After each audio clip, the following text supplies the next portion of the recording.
Hello everybody, Nicholas Ashbaugh here. It's so good to see all of you. Today I'm going to take a look at some new decks that US Games was kind enough to send to me. Each of them are still in the cellophane. I haven't opened them yet. So let's get started. Already, I'm loving what we see here. Let's just put these to the side. I really love that this comes through like a book. Look at that presentation. All right, so let's look really quickly at the guidebook. See if I can gently get this out as well. I'm going to be careful so I don't rip anything. I may just leave it in there. Maybe leave well enough alone here for the moment being. So what I like about this is that it's color. You very rarely get, it's always like a little white book. That's what it's called, because with most decks you get a very small handheld book. But on this one, you can see that it's beautiful. We get full color illustrations. Let's just take a look at the write-up here. So in Norse society, when one received a gift, one was expected to reciprocate with a present of equal value. The exchange of gifts was considered a very serious moment.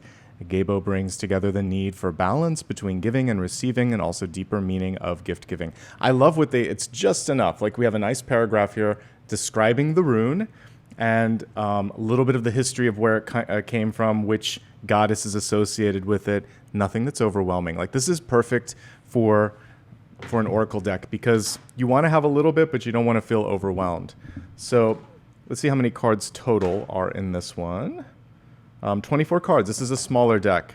So I'm just going to turn it upside down here. We're going to zoom in so you can see these. So far, so good. I like it.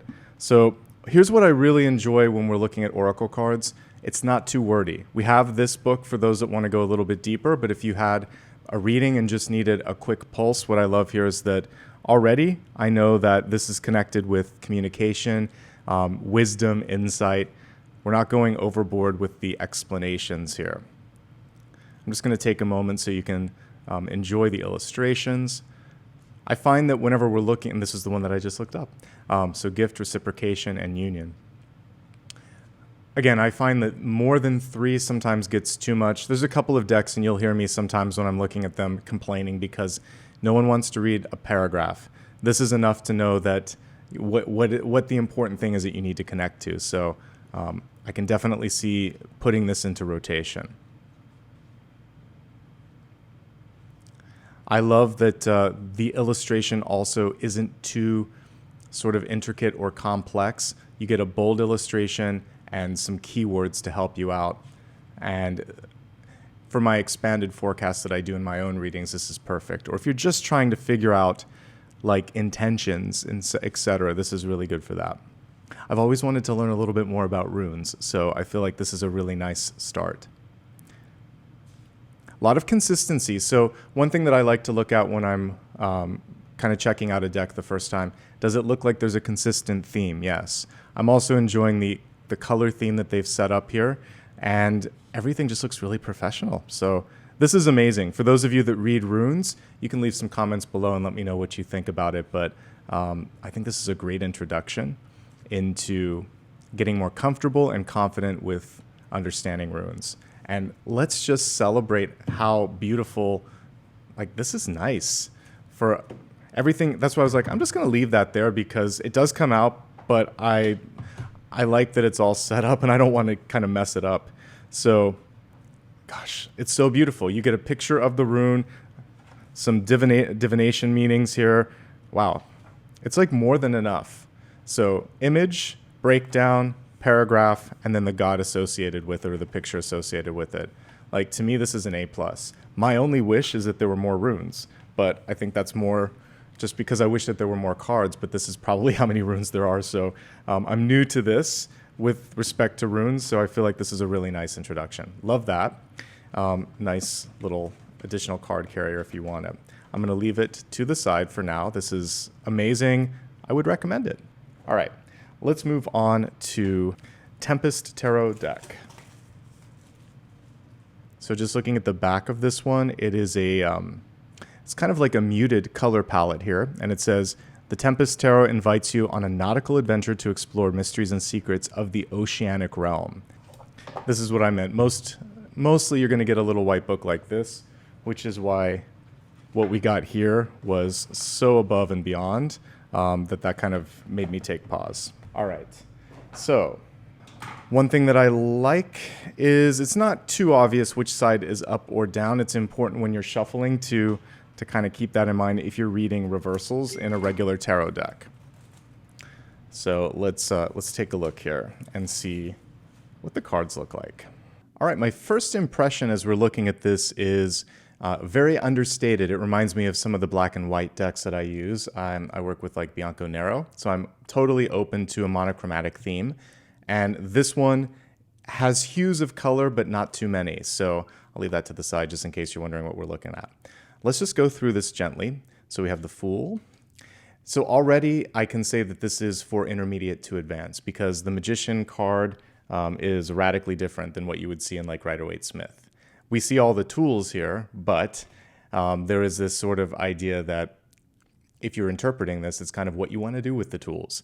And we don't have that sort of conduit energy as above, so below. So definitely this is to kind of go deeper, and sometimes we need to abstract a little bit from the traditional Rider-Waite-Smith to see something from a different perspective. It looks weathered, but it's not. This is just the illustration, which is cool. High Priestess, Empress energy looking fantastic. The Emperor. This is really gorgeous. And what's cool about it is you're definitely getting some of the elements of the Hierophant, which is about being learned, studied, looking at the way things have like been mapped out and what's expected. So I like the sort of the approach that they've taken here. Very unusual.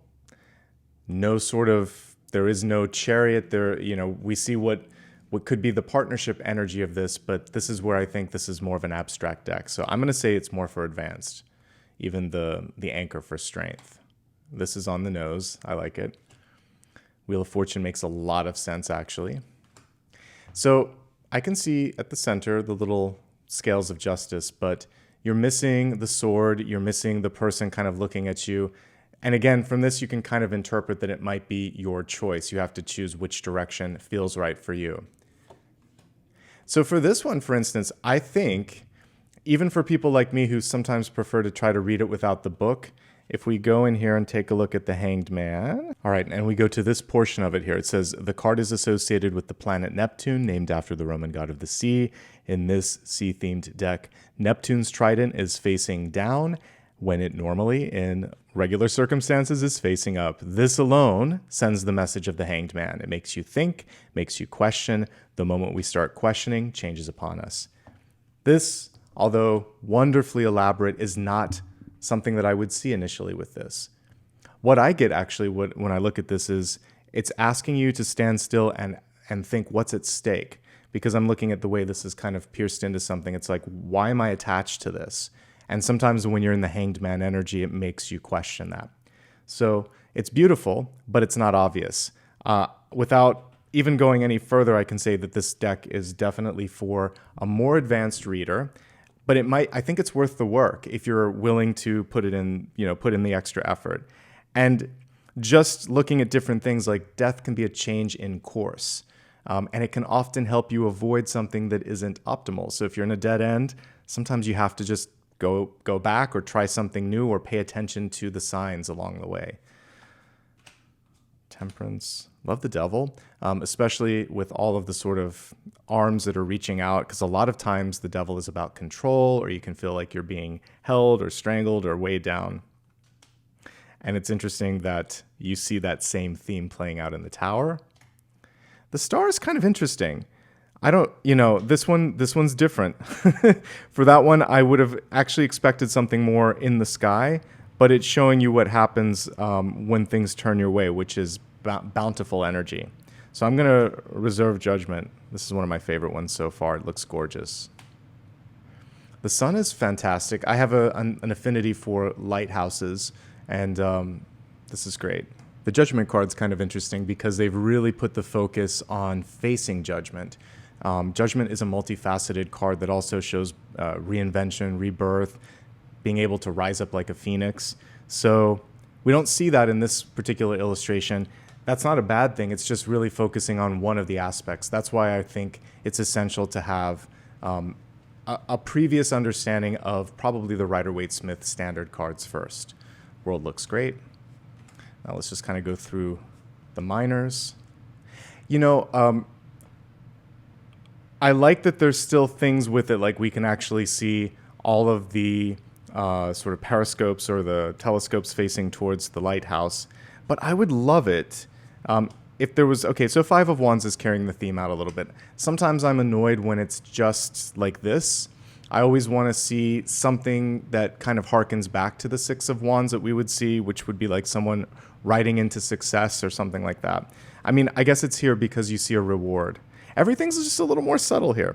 Seven of Wands, this is decent. It's also showing you that it's all about perspective. This is a very nuanced deck. It definitely requires pre-existing knowledge. They pick and choose. So like Nine of Wands, this is interesting. I'm not getting the normal sort of energy that I would where it's like about persistence and perseverance, but we get that it's worth the work. So there is the encouragement there. This one, more traditional, definitely getting that sometimes that last step is the hardest.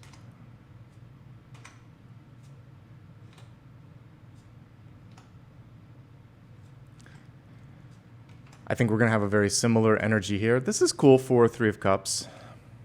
Ah, okay. I do like this one, which is showing that you have to look beyond. Sometimes even a mental block is kind of like keeping you from seeing that extra cup, that extra idea. Five of Cups is great.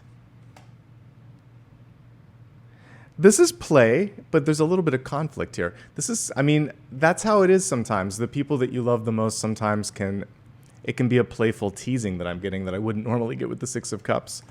But overall, I have to say this is a very cool deck that I could see myself using for the daily card pull because it gives me a different perspective and then I could mirror it with the traditional one. So I'm happy with this. I wouldn't probably use it for an everyday read, but I think like if you just want to get a pulse on something, it's perfect. Four of Swords is quite nice, actually. It shows more movement than you would see. Typically, you get that just with the Six of Swords, but I mentioned to people like Death, Four of Swords, Six of Swords all have that energy of movement. This is perfect for the Seven of Swords. Because I mean, I would expect a pirate in it because we're looking at nautical stuff. It is not always honest when we see the Seven of Swords. You're having to look through a veneer, and sometimes greed can play a part in this one, so that's a lot of fun. I don't mind the skeletons in this. I think it's kind of fun for a pirate-themed deck. This is also really cool for Halloween or if you're reading at a party or something like that. Some of them are on the nose. The 10s and all of these seem to be pretty much on the nose. Queen of Swords is cool. She almost has like a Medusa-like energy with her hair flying up in the wind there. Great ace. Very typical 2 there. Three of Pentacles is great, actually.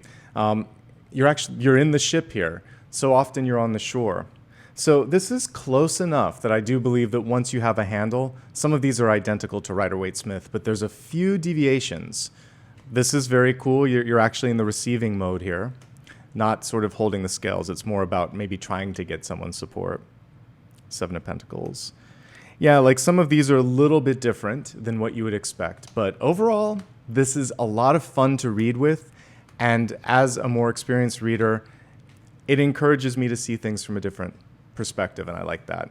This one is a no-brainer. If you're looking for a new sort of Oracle deck, it's a yes, I like it. I wasn't sure what to expect, but it's just beautiful.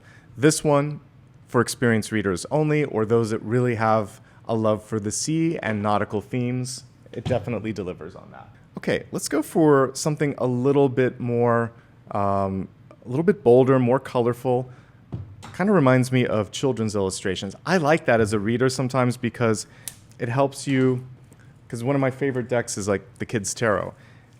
When it's bold, you can just immediately grab onto the meaning and allow your intuition to step in.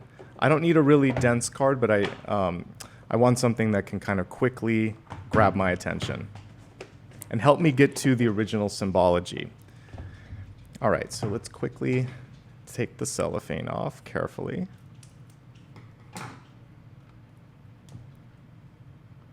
See, this is what I mean. I like that you can't tell which side is up. I know not everyone enjoys reading reversals. I do. But this helps it stay very, very sort of like anonymous and random. I'm already loving the bold colors on this.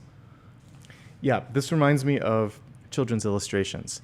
I think as an adult, it's kind of fun to read with this, though, sometimes because it's bold and, again, just really kind of helps you get pulled into it. All right, so we'll start with this. Ace of Swords. Looks like they're going to put all the aces together. Yep. So I'm loving I think it's going to be thematic here. So probably for swords, we're going to have them all be yellow. All the cups are going to be blue. Fire is going to be red.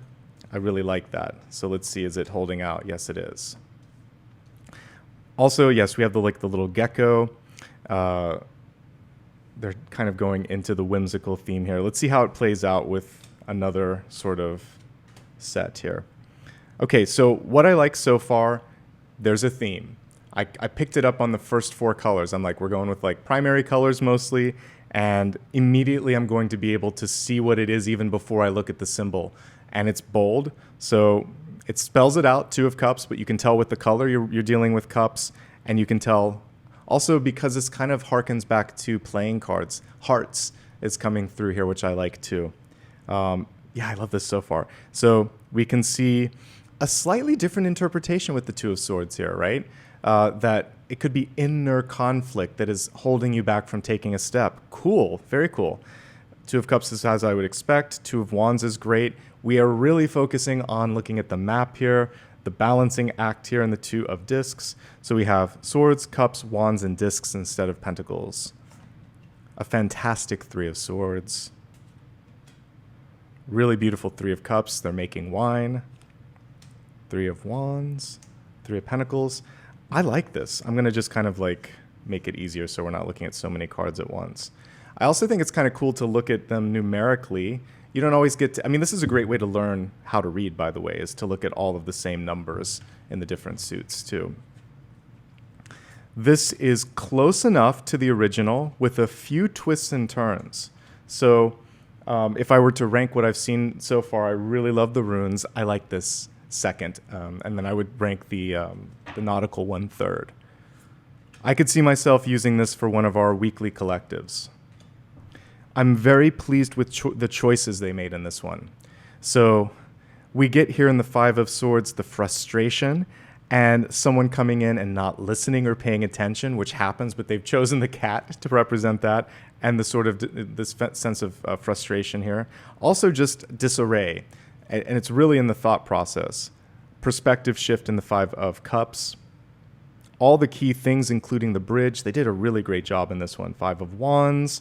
Everyone trying to get everyone's attention. No one's leading. It looks great. And definitely for those of you that might read traditional cards, I like that they've put in like hearts, clubs, spades, and diamonds. It's all here. 5 of Pentacles is interesting. They're kind of marooned on this island. There's help behind them, but they're not looking, and neither of them is helping each other. These are great. A+, actually, on this one. Everything reads immediately. I knew that was the 6 of Swords. This is what I missed in the 6 of Wands and the other one. So this is the kind of change I typically like as a reader where it's close enough, but there's something different. Like in this 6 of Cups, we see someone on the outside looking, well, on the inside looking out in this case, but it's like remembering the past because it can be remembering what was. It could be connecting with the inner child. It could be desiring to want to reach out to an old friend. You never see this in the traditional illustration, but it's a nice addition. So I can't wait to look at each of these. I might use this one for my daily card pull because I'm loving it the most. Wow, you can see the greed in this one, in the 7 of Swords. So we had the pirate in the other one, but this one tells a story. A little snake in the corner. Love the whimsical stuff. We can see the campfire, which is a part. It's like a little tiny part. They've picked out the best elements of all of these. Like if I was younger and it was my first deck, I think this would be so fun to learn with. And it doesn't matter what age you are. I love reading with children's decks because of what I see. Like, it's so easy, right? Prison of Thought. Taking a break. Being very busy. Sometimes feeling like you're part of the machine. Things going into production. Like, this is just beautiful, amazing. Love it. Did I miss one? Nine of Cups. Hold on.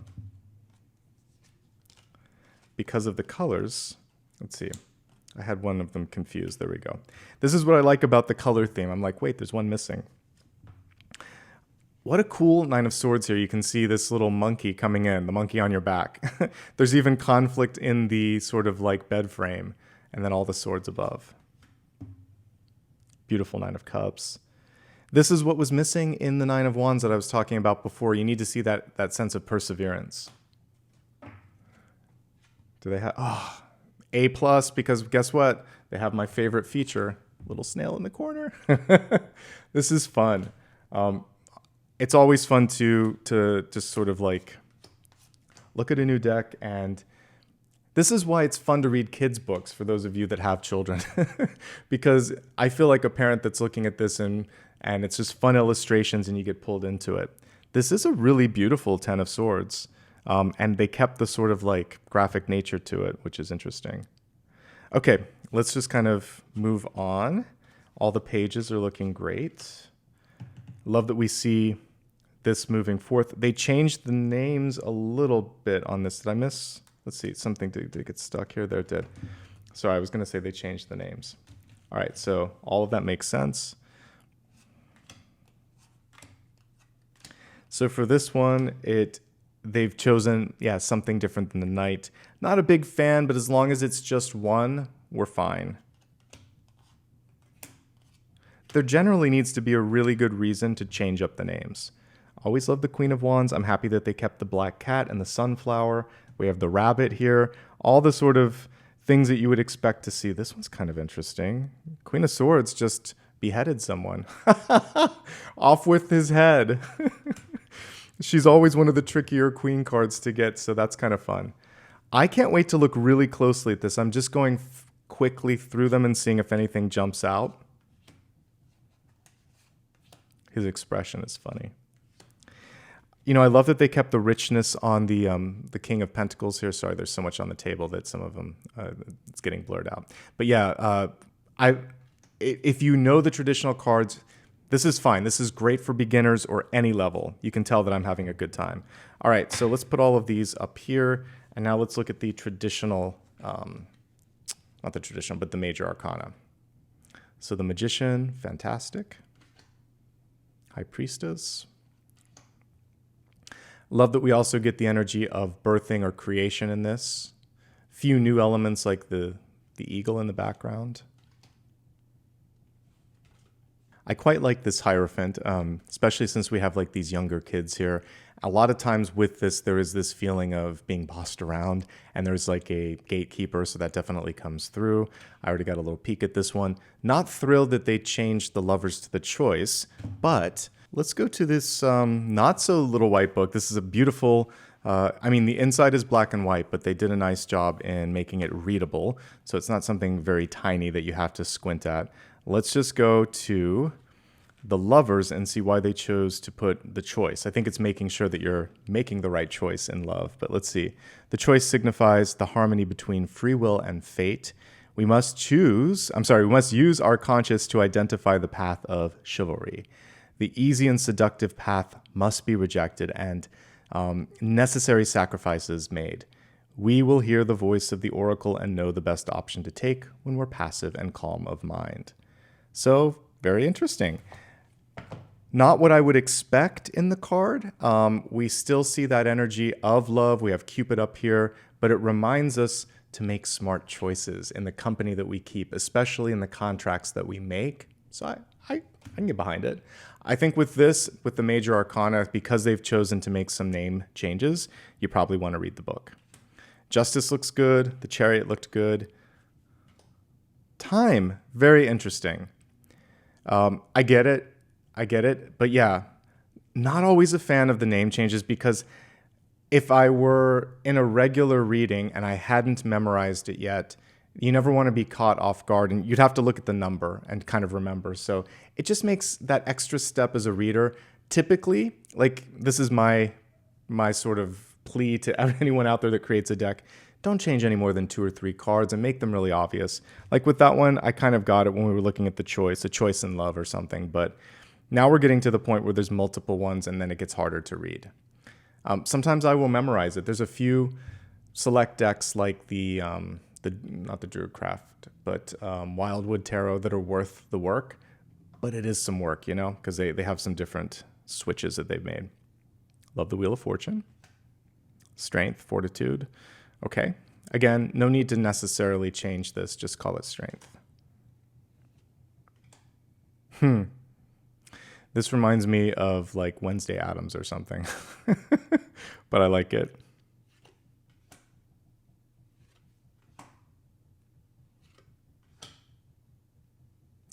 Thunderbolt. Okay. I just call it the Tower. It's the Tower.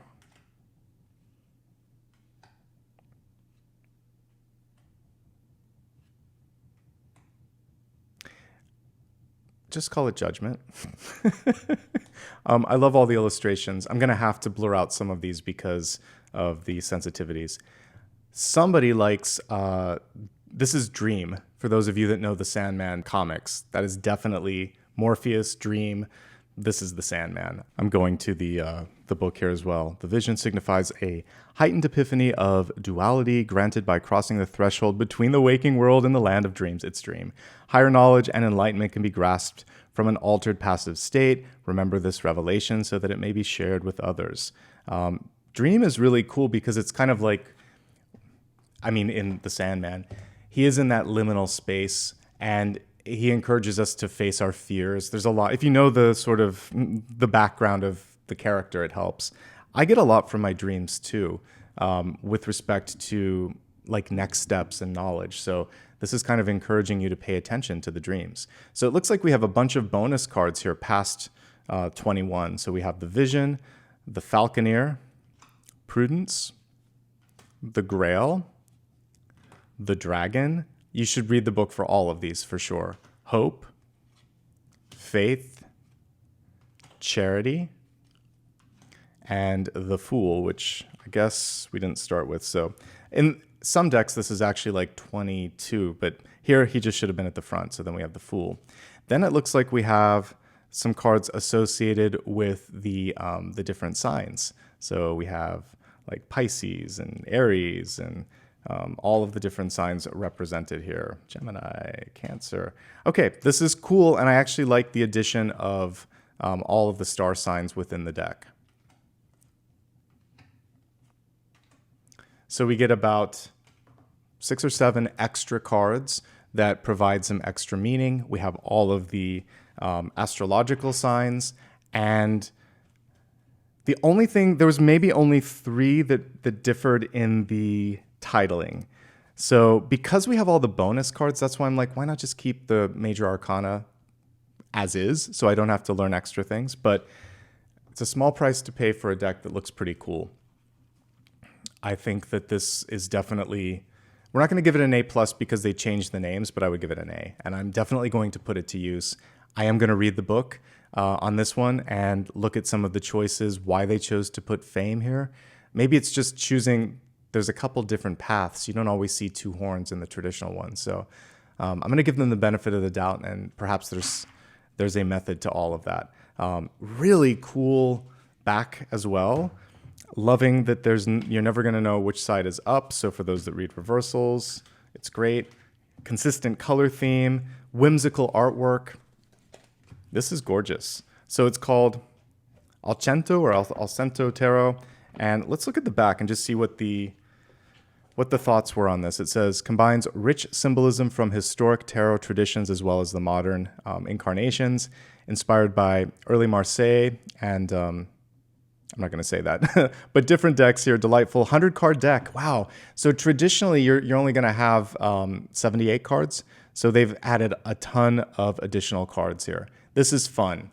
And you're going to have to do a little bit of extra work because of those extra cards, but it's worth it. That brings us to our last for today, Magical Hours Tarot. This one looks really cool. Let me just zoom out a little bit. We'll take the cellophane off and see what this is. It says, in nature, time is dynamic and ever evolving. The light changes every hour, and with it, the colors are subtle.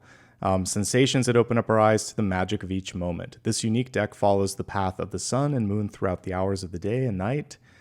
Okay, yada, yada, yada. So we're going to be looking at also some dreamy stuff on this one as well. Okay, let's open it up.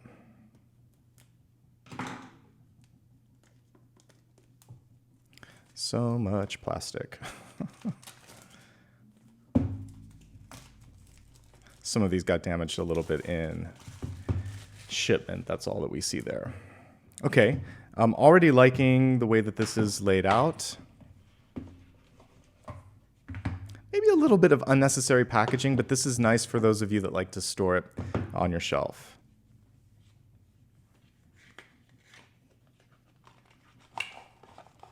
Okay, good. There's no more additional cellophane. One thing that I have to say I'm appreciative of is we don't have any of those hello, welcome cards that are sometimes attached in there. All right, so let's look at the little white book.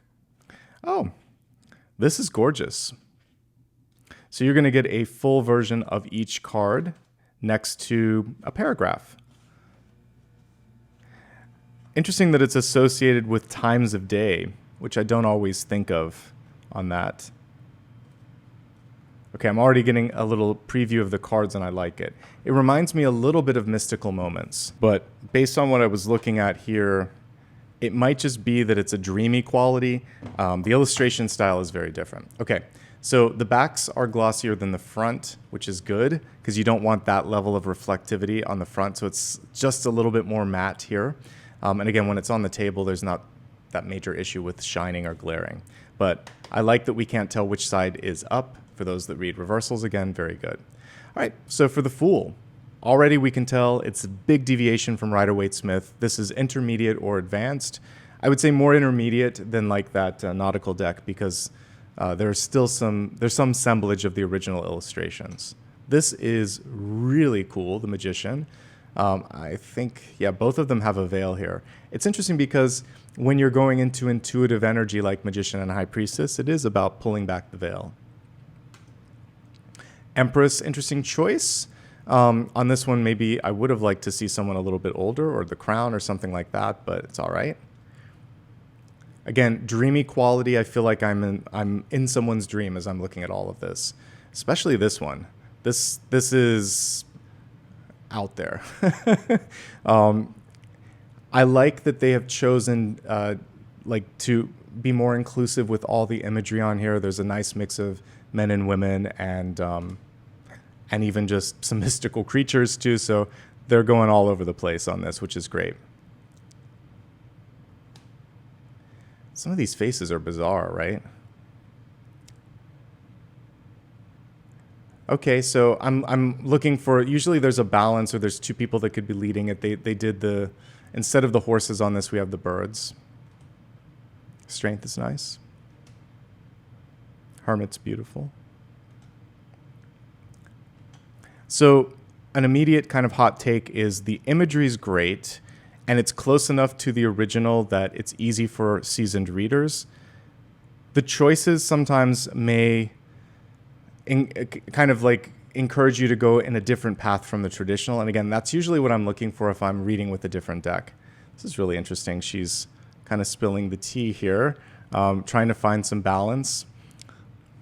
Maybe getting pulled into something else. Like it yields some different things, which is what I would hope here. This is interesting. There's some stuff going on beneath the surface. It's a very strange, for this one, I feel like, let's take a look. Whenever I'm curious like that, let's see what's going on with death. All right, so Twilight. The death card is not a card of endings. It's an organic card that speaks of life and regeneration. All right, I'm just kind of reading. I was curious about the horse here. For something to live, it's necessary for something else to die. Her pale horse is a ghost horse. Okay, they're not really talking about like what the horns are all about, but that's okay. What I do like about this is they actually call out the violets. They're talking about some of the symbology. They're going to leave the rest up to you. Violet has a dusky hidden counterpart, a reserved fragrant plant. It keeps a secret in the heart of its flower, its underground sister. Interesting. Both are needed, the light and the shadows. Okay, I got it. So the book is good. It will call out some of the symbols and explain. I was actually kind of curious about this flower too. So the flower is the snowdrop, a winter flower, one of the first to bloom. So when we were looking at the hermit, there's no accidents on this. So I like that the imagery isn't just dreamy, it's intentional. So the book helps. It's not going to spell everything out, but it spells out enough. And if there is a flower, look it up. It probably has a deeper meaning. This is a great devil card. So sometimes the devil is scary. This one is seductive, and it's a little bit closer to what devil energy should be like, temptation or seduction, something that isn't what it seems to be. Tower looks great, but we're actually seeing like magic happening here where you might be deciding to bring something down or move beyond. Great star card. The moon is very interesting. I like the choices here. Each one of these is going to give me pause and make me look a little deeper. Beautiful world energy, growth, expansion.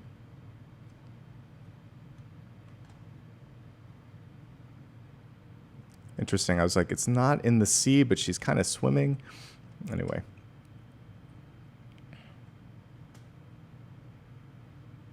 Five of Wands is quite clever because people aren't working together. It can sometimes be conflict or it can be confusion. Great Six of Wands.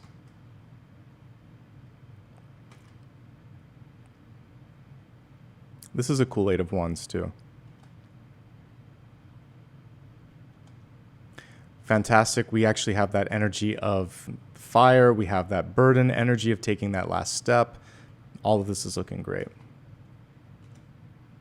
Very similar. I actually do think that there's a knight going through a ring of fire in Mystical Moments. Beautiful Queen of Wands. Beautiful. That kind of reminds me of Pan or some sort of elf with the ears. I have to look at the book on this because it's my first time going through it.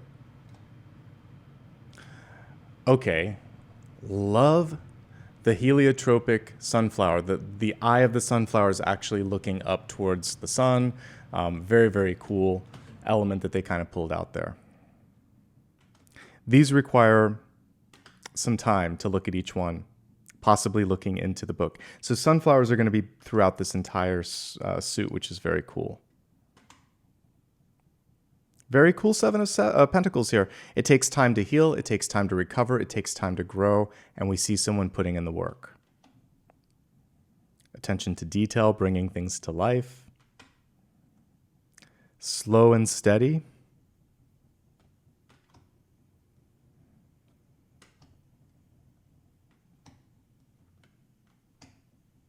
This is very cool because we can see the growth kind of like it is their throne, all the flowers, all the birds, all of nature. And then we even just see the king kind of being half human, half man, like a minotaur almost.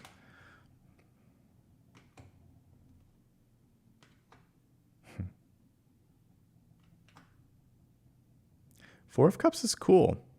I always like to see, so we see an offering, we see someone trying to show a different path, but someone that's not ready to receive.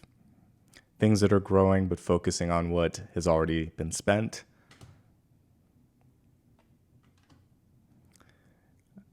Necessary moment to choose which path to go to. It's a very interesting illustration. Most of them are lifelike. This one kind of looks more illustrated. There might be some inconsistencies here and there, and some of them are so close to someone's face that it can maybe take you out if you're thinking about someone. And then we have some that are just very... So that would be my only commentary on this one is, again, like that one looks very photorealistic, and this one is a little bit more illustrated. But it does keep it really interesting when you're reading with all of these. I'm liking how easy it is to interpret, like Three of Swords, Four of Swords, the deception, or in this case, like difficulty in communicating with someone. They're not really ready to hear you. This is the deception one. Prison of Thought, yes. really interesting on this one, not to let the inner saboteur, your fears, shadow of doubt come through, to elevate your thoughts.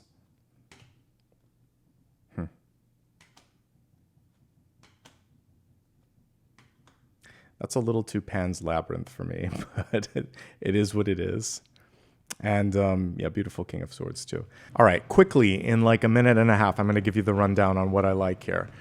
Rune Magic. It's an A+. Cover to cover, amazing. I believe there really are only 24 runes, so that's why there's only 24 cards. They make up for the fact that there's not a lot by making them all amazing, not giving you too much. 3 keywords, a beautiful illustration, and a book that's going to help you understand more about runes. So this is really cool to dig deeper into a different facet of cards and kind of like cartography as well. So can't wait to learn a little bit more. A+. Solid A for this one. Again, Alcento, I think it is. What I like about this is consistency and connection to Rider-Waite-Smith. So based on color alone, I knew which suit I was in. Every card looked just like the Rider-Waite-Smith, but then with some additional nuances. And I love the whimsical style. Plus, you get 100 cards. The only sort of thing keeping it from an A+ is the fact that you have to relearn a couple of titles. Never a big fan of that. Just call it what it is unless there's a really good reason not to. And because you have extra ones, you're going to have to maybe do a little bit of research to learn some of that. But that's all. These are like me splicing hairs. I would say this is an A or an A-. The only reason I might give it an A- is some inconsistency in the styles of illustration. Now that's kind of in mystical moments too sometimes, but yeah, so we go between like the human and then like the half human, half animal, and then there's some illustrations that look really almost like a photo, like they took Photoshop and just morphed someone's face on it. And so for me, that can sometimes be off-putting, but I liked it overall. And I actually really enjoyed some of their, oops, as the devil gets away. I really enjoyed some of their choices in illustration. So I'm sure this will grow on me over time. The only one today that I'm on the fence, I would say it's maybe like a B, B-, is the Tempest Tarot deck. It's really more for people that love nautical themes. I do like the sea.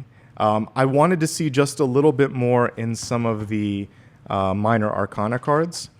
And even in the majors, I was like, we need a little bit more. So this is definitely for advanced, but less is sometimes more. So I think this is a subjective call on this. If you enjoy like a black and white themed deck, and I do enjoy black and white themed decks, you're going to like this. If you like not being overwhelmed by too much, you're more of a sort of like, you work with symbols, clean and simple, this is your deck. But you should have a working knowledge of Rider-Waite-Smith, and that brings it down to the next grade level. But everything here is solid, and I'm going to enjoy putting it into the mix. I think that, without a doubt, these two are going to be in the weekly collectives and the monthlies. And the Rune one will make it, of course, in the sort of expanded forecast. This is more of a deck that I would use for the daily card. But each of them should be in rotation soon, so I hope you enjoy them. Let me know which one is your favorite. US Games was kind enough to also give us a coupon code. So if you made it to this point in the video, I'm going to put the coupon code below, and you can use that to get a percentage off. I'll make sure that I put how much here as well. I think it's limited to the first 100 people, and I don't really get a kickback on this. I just get some free cards, and if I like them, I like them. There's no pressure. So thanks to US Games for just being a great content partner and supporting me with some new cards from time to time and giving you a chance to get a sneak peek. I think we all win with this. So thanks, US Games. And thanks to all of you. I hope you enjoyed this. If you did, like and subscribe. Occasionally I do extra videos like unboxing ones. You can follow me on social media so you never miss out on any future videos. If you like to give back, you can do that as well with the super sticker, super chat, etc. And that's everything, folks. Let's give Apollo a little pat on the head. And thank you so much for allowing me to talk for the last 45 minutes or so.